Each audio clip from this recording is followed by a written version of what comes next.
बिस्मिल्लाहिर्रहमानिर्रहीम। अस्सलाम वालेकुम। मैं हूं शकील कुरेजा।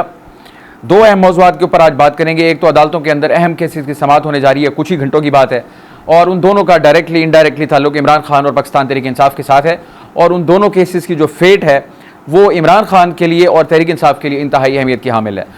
अब आ जाते हैं दूसरे इशू के ऊपर। ये तो हो गया। इसके अलावा तहरीक इंसाफ की ही दूसरी खबर है कि अब उन्होंने जलसों के लिए मैदान में उतरने का फैसला कर लिया है। बड़ी कोशिशें की इस्लामाबाद के अंदर जलसे की, लेकिन उनको इजाज़त इस तरह मिली कि ना मिली।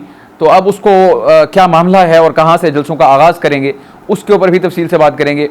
जबकि ट्वीट का जो मामला है, एक ही ट्वीट है इस वक्त जिसके ऊपर हर जगह बहस हो रही है। अब वो मामला मुझे लगता है आने वाले दिनों में अदालतों में भी चला जाएगा। बहरहाल FIA अपनी तहकीकात कर रही है, इमरान खान अपने मौक़िफ़ में मौजूद हैं, ट्वीट अपनी जगह मौजूद है, पाकिस्तान तहरीक इंसाफ के अंदर उसमें मुख्तलिफ आवाज़ें पाई जाती हैं। तो इन सारी चीज़ों के ऊपर बात करते हैं। सबसे पहले आते हैं, दो अहम तरीन केसेस हैं कल। एक इस्लामाबाद हाई कोर्ट के अंदर है और एक सुप्रीम कोर्ट ऑफ पाकिस्तान के अंदर है। सुप्रीम कोर्ट से अगर आगाज़ कर लिया जाए तो ज़्यादा अहम यानी बेहतर होगा कि ऊपर से नीचे आते हैं। फिर सुप्रीम कोर्ट के अंदर एक गैर मामूली केस की गैर मामूली समाअत होने जा रही है। फुल कोर्ट उसके ऊपर बना, और वो इशू है मखसूस नशिस्तों का। इसके ऊपर मुतअद्दिद बार बात कर चुके हैं, क्योंकि जब जब ये मामला उठता है तो फिर उस पर बात करना पड़ती है। अब इस वक्त उसकी अहमियत क्या है? इस वक्त उसकी अहमियत यह है कि असल सवाल है 77 नशिस्तों का।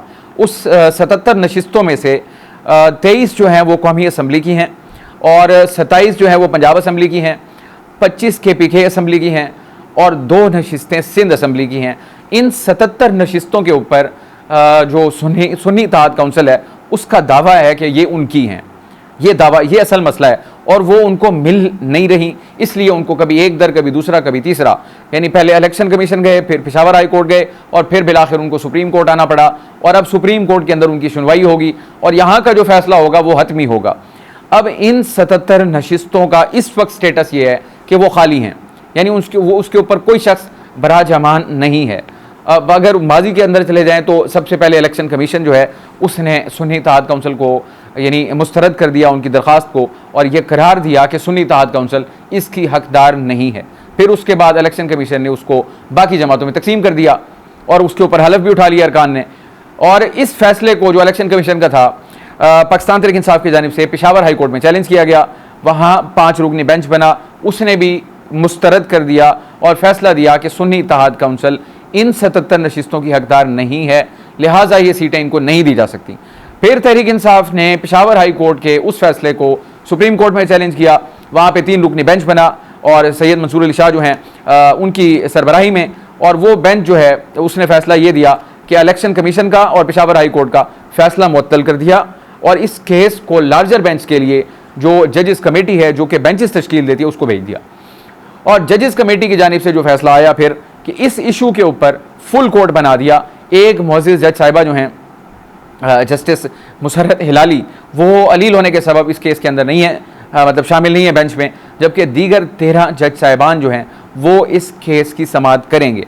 अब इसकी हसासियत और इसकी इम्पोर्टेंस की वजह से इसके ऊपर गालिबन फुल कोर्ट बनाना पड़ा। अब इसकी हसासियत है क्या? इसके साथ यानी इस केस की फेट के साथ बराह रास्त या बिलवास्ता जज साहिबान बिलखुसूस सुप्रीम कोर्ट के जो हैं उनका भी कहीं ना कहीं एक लिंक इस्टेब्लिश होता है। उसकी वजह है, जब ये सीट्स मिल चुकी थी नेशनल असम्बली वाली बिलखुसूस हुकूमती इत्तेहाद को, तो इन सीट्स के यानी 23 नशिस्तें उनको मिलने के बाद नेशनल असम्बली के अंदर उनकी 2/3 मेजॉरिटी बन गई, और वो अपने पर तोल रहे थे और कोशिश शुरू कर दी गई थी। एतराफ़ तो आ ही गया था कि एक आइनी तरमीम लाने की, उस तरमीम के तहत 2 ऑब्जेक्टिव्स थे, या तो वो दोनों पे काम हो रहा था या उसमें से कोई किसी एक के ऊपर फैसला होता। नंबर 1, या तो सुप्रीम कोर्ट के तमाम जजेस को उनकी जो मुद्दत मुलाजमत है यानी 65 साल में जो रिटायर होते हैं उसको 68 साल कर दिया जाए, यानी सुप्रीम कोर्ट के हर जज की जो डेट ऑफ रिटायरमेंट है उसमें 3 साल का इजाफा कर दिया जाए। एक तो ये मुजवज़ा तरमीम थी, और दूसरा ये ऑप्शन था कि जो चीफ जस्टिस है सुप्रीम कोर्ट का उसका टेन्योर फिक्स कर दिया जाए 3 साल के लिए, और जो भी चीफ जस्टिस बनेगा वो फिर 3 साल टेन्योर पूरा करेगा। तो ये मुजवज़ा तरमीम थी, इसके ऊपर बातचीत शुरू हो चुकी थी। लेकिन फिर सुप्रीम कोर्ट का 3 रुकनी बेंच का जब फैसला आया, उसके बाद इलेक्शन कमीशन की जानिब से जो मखसूस नशिस्तों के अरकान थे जो हल्फ उठा चुके थे उनको डी नोटिफाई कर दिया गया, लिहाजा वो 77 नशिस्तें एक किस्म की खाली हो गई, यानी वो एग्जिस्ट नहीं करती। और इस तरह इनकी जो 2/3 मेजॉरिटी थी वो भी ख़त्म हो गई हुकूमत की। और जब 2/3 मेजॉरिटी ख़त्म हो गई तो आइनी तरमीम का जो इनका मुजव्विज़ा एक बिल कह लें या इनका जो अभी गौर व खौज हो रहा था वो सारा सिस्टम ठप हो गया, बंद हो गया, चैप्टर क्लोज हो गया। अब वो तभी ओपन हो सकता है जब आपको 2/3 मेजॉरिटी हासिल हो। अब इस केस का जो भी फैसला होगा, जो भी तीन उसकी मैंने पहले कहा पॉसिबिलिटीज़ हैं। नंबर 1 वो तहरीक इंसाफ को दे दी जाए, यानी सुन्नी इत्तेहाद काउंसिल को, ये एक पॉसिबिलिटी हो सकती है। दूसरी कि उसी हुकूमती इत्तेहाद को और दीगर जमातों को जैसे तकसीम की गई थी इलेक्शन कमीशन की जानिब से वो वापस कर दी जाए उसी स्टेटस के ऊपर, यानी वो 77 नशिस्तें जिन जिन जमातों को जो जो हिस्सा दिया गया था वो वापस कर दिया जाए। ये दूसरी पॉसिबिलिटी हो सकती है। और एक तीसरी पॉसिबिलिटी हो सकती है कि उनको खाली छोड़ दिया जाए। अब जो 3 पॉसिबिलिटीज़ हैं उनमें से जो भी फैसला जब भी आएगा उसका अपना अपना कॉन्सिक्वेंस होगा। ये 77 इतनी बड़ी तादाद में नशिस्तों का खाली रहना ये भी तारीख में पहली बार होगा। अगर ये खाली छोड़ी जाती हैं, अगर तहरीक सुन्नी इत्तेहाद काउंसिल को मिलती हैं तो एक नई मिसाल जो है वो कायम हो जाएगी और right from the supreme court एक जजमेंट आ जाएगी। ये पॉसिबिलिटीज़ की बात हो रही है अभी, यानी ये हमें नहीं पता कि फैसला क्या होगा, कब होगा, लेकिन इन 3 के अलावा बज़ाहिर तो कोई और चौथी ऑप्शन नज़र नहीं आता। तो हम उन पॉसिबिलिटीज़ का कॉन्सिक्वेंस जो है उसके ऊपर गौर कर रहे हैं। और अगर वो इत्तेहाद को मिल जाती हैं हुकूमती इत्तेहाद को, तो हुकूमती इत्तेहाद को मिलने के बाद वो चैप्टर जो क्लोज हुआ था आइनी तरमीम वाला, ऐन मुमकिन है कि हुकूमत उसको दोबारा ओपन कर दे और आइनी तरमीम पे काम शुरू कर दे। और अगर आइनी तरमीम होती है तो फिर जज साहिबान तमाम या जो चीफ जस्टिस होंगे मोअज़्ज़िज़, उनका जो टेन्योर है जिसको फिक्स करना चाहती है ये हुकूमत, इंटेंट वो अपनी शो कर चुके हैं, तो वो उस पर अमल दरामद होगा।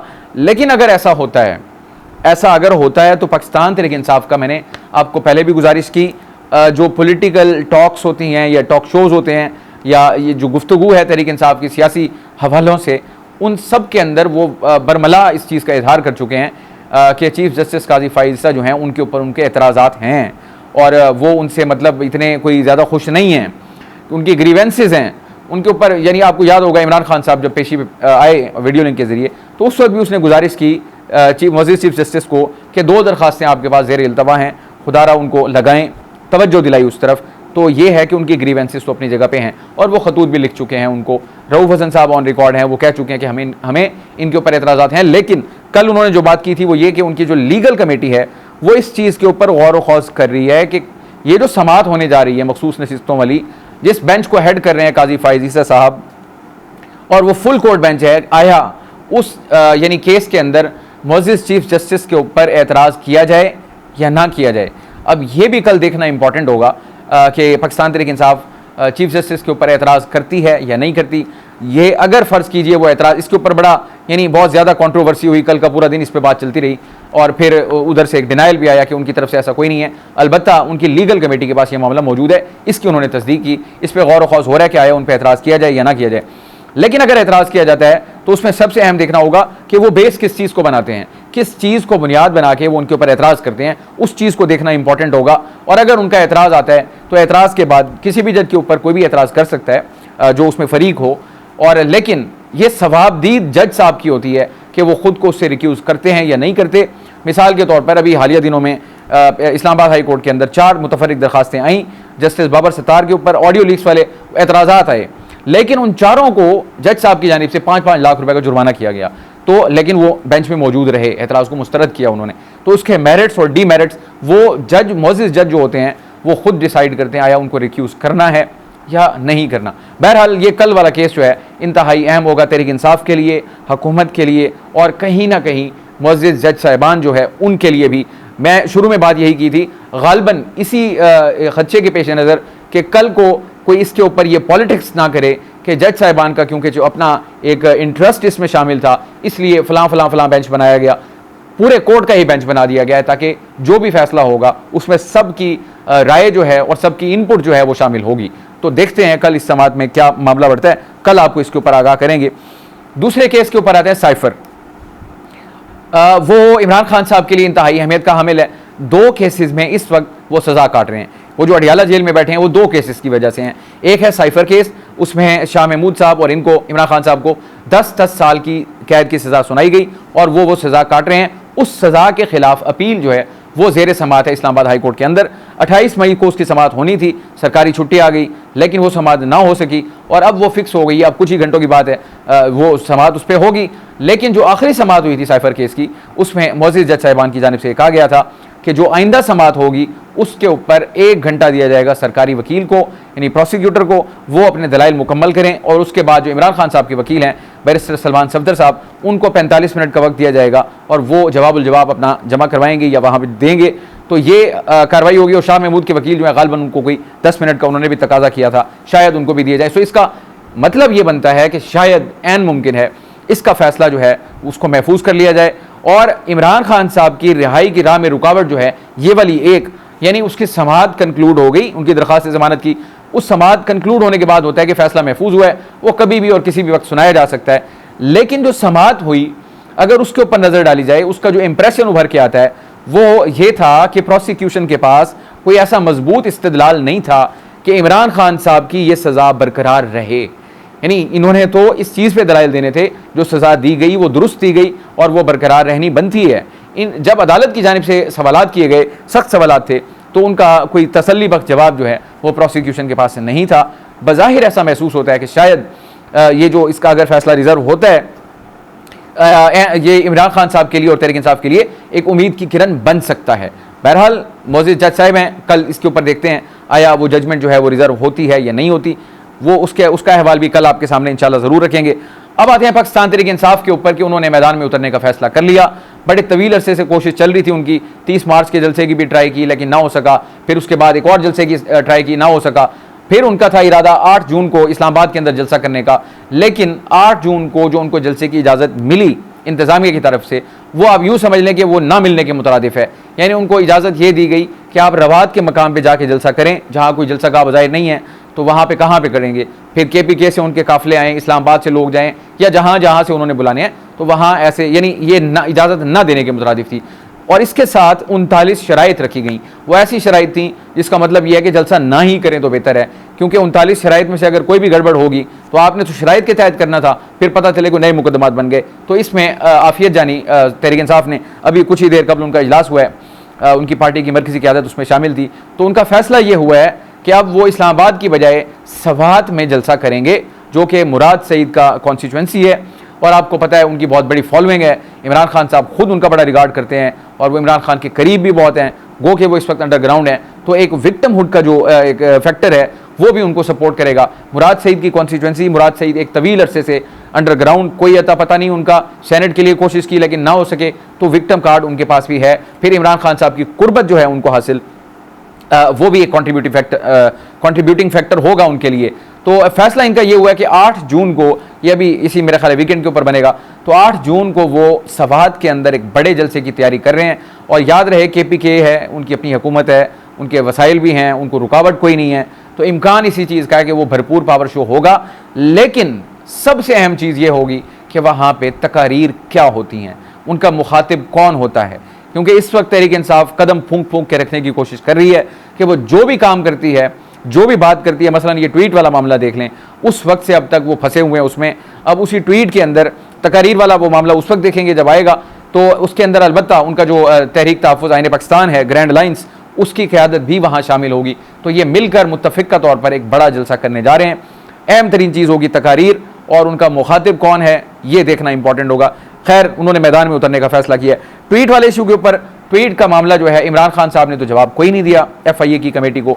अब FIA की जानिब से 3 रहनुमाओं को मंगल को बुलाया गया है, वो भी एक दिन की दूरी पे है, और उसमें बैरिस्टर गौर साहब हैं मौजूदा चेयरमैन, और उमर अयूब साहब हैं अपोजिशन लीडर नेशनल असम्बली, और इनके मरकज़ी तर्जुमान हैं रऊफ़ हसन साहब, वो भी वहाँ पर जाएंगे। ये 3 रहनुमा वहाँ पर जाके क्या मौक़िफ़ पेश करेंगे वो इम्पॉर्टेंट होगा। मुझे ऐसा महसूस होता है कि इसके ऊपर सियासतबाजी हो रही है। ट्वीट वाले इशू के ऊपर तहरीक इंसाफ कर चुकी, वो अपने ट्वीट को हटा नहीं रहे और अपने मौक़िफ़ से पीछे भी नहीं हट रहे, लेकिन अब जो हुकूमत है और दीगर जमातें हैं वो इसके ऊपर जवाब दे रहे हैं। तो इसका मतलब ये है कि एक दूसरे को जवाब दिया जा रहा है, तो ये भी एक सियासत का हिस्सा बन गया। आरिफ अलवी साहब इसका भरपूर दिफा कर रहे हैं और वो भी ये कह रहे हैं कि इसको पढ़ाया जाना चाहिए, इसमें कोई मसला नहीं, इसमें कोई ऐसी बात नहीं है। तो लेकिन सवाल ये है कि एक ट्रेजिडी को अगर आप अपनी पॉलिटिक्स का हिस्सा बनाते हैं, उसका कॉन्सिक्वेंस बहरहाल होता है। देखते हैं उन जो 3 रहनुमा वहाँ जाएंगे उनसे क्या सवालात होंगे, क्या जवाबात होंगे, वो भी इंशाल्लाह आपको आने वाले दिनों में अपडेट करते रहेंगे। आज के लिए इतना ही। आप हमारी वीडियोस को लाइक कर सकते हैं, चैनल को ज़रूर सब्सक्राइब करें और अपना फीडबैक कमेंट के ज़रिए आप हमारे साथ शेयर कर सकते हैं।